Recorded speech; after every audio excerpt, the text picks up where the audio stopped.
Peak Wealth Management proudly presents Finding True Wealth with certified financial planner Nick Hopwood and accredited investment fiduciary Jim Pilat. Nick and Jim believe by making simple, good financial decisions, you can retire with confidence. And now, let's turn it over to your hosts, Nick and Jim. Welcome everyone to episode 158 of the Trust the Plan podcast. I'm Nick. And I'm Jim. And Happy New Year. Yeah, Happy New Year. Thank you. How are the holidays for the pilots? I'm sure they're excellent. And I'm sure that Michigan won the TCU game. Yeah. Right? I'm sure. And by this time we'll know what happened in the national championship. Yeah, exciting times. Let's just assume they won. So we're really happy. Yeah. It's been 25 years since we've done this well, right? Yeah, we're due. All right, so what are we talking about today? We have a case study we want to kind of dive into. So someone came to us a couple months ago and they said, I'm considering retirement at the end of the year, and I have an advisor at the bank, and they said, actually they didn't say that. It wasn't until afterwards, right? He was kind of holding that in his back pocket. Mm-hmm. He said, I'm interested in retiring, here's all my stuff, right? So we built the plan, a plan that you can trust, and we basically said, look, you can retire with confidence at the end of the year. We feel like it's a bulletproof situation, like 100% probability of success with our reasonable conservative assumptions. Yeah. Okay. And he's like, I can't believe it, right? He's like, this looks great. And the reason why he was responding that way is because it turns out he had an existing relationship with an advisor at the bank.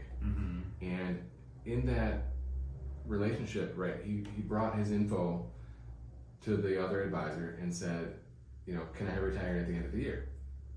And the other advisor said, no, doesn't look good. He said no. Withdrawal rate's too high. Withdrawal rate is too high.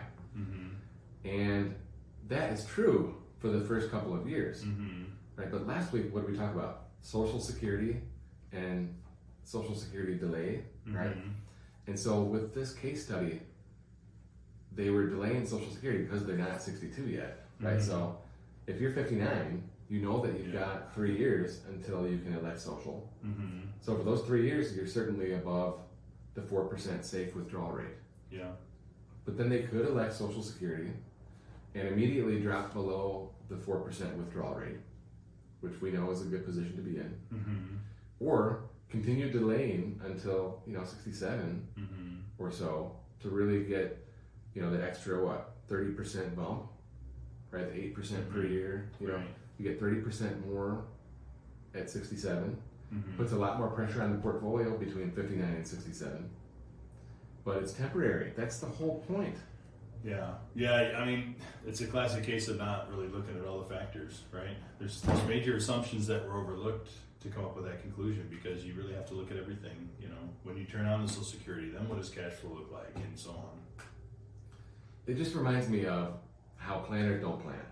I mean, I have so many names that I can call this guy, but I'm not going to do it. Okay. Yeah. So let's just say some planners don't plan, and let's think about this from how we're in January now. Okay. This guy's retired. He's got a great plan. Yeah.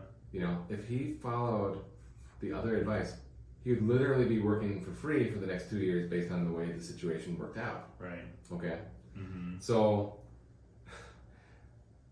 the planner, right, the advisor, whatever you want to call him, I'm just really skeptical of the skill set here, because it's like a back of the napkin plan. Yeah. Didn't take into consideration some of the most basic stuff. The most basic stuff. Yeah.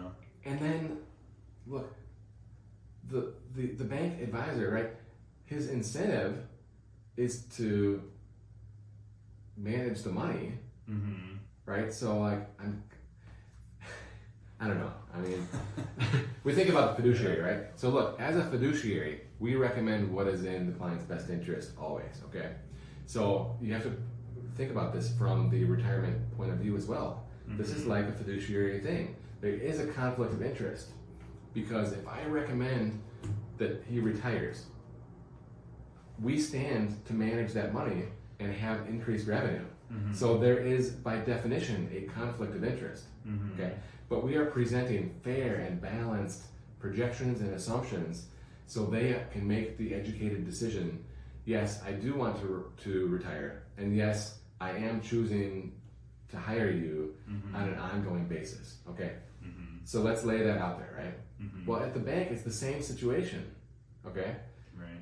but he wasn't even like trying to make it work, right? That's the weirdest thing. Yeah. It's such a slam dunk, but they left the money on the table. Yeah.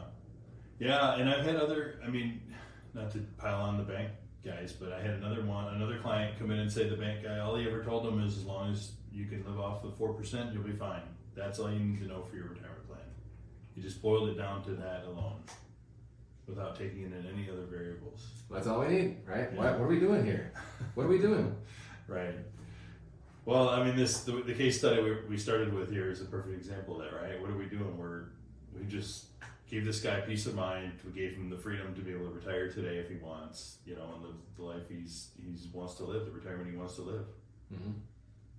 I feel really good about it. Yeah. This is one of the feel-good moments, right? In a job well done, and all we're doing is offering our fair and balanced analysis and making it a thorough analysis.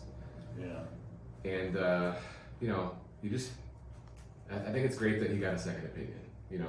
I really think it's great, because otherwise he might be still working. Yeah. I'm sure he's glad he did as well. Exactly. All right, so anything else we want to add to the case study? I would just say, if you find yourself in that position and you want to have a second opinion, we think we're a good resource for that. We have an outstanding second opinion service, actually. Yeah. And you can learn more at peakwm.com. Happy New Year, everyone, and go blue. You've been listening to certified financial planner Nick Hopwood and accredited investment fiduciary Jim Pilat on the Finding True Wealth podcast, sponsored by Peak Wealth Management. You can learn more about Peak Wealth Management by visiting peakwm.com or follow on Twitter at nhopwood1.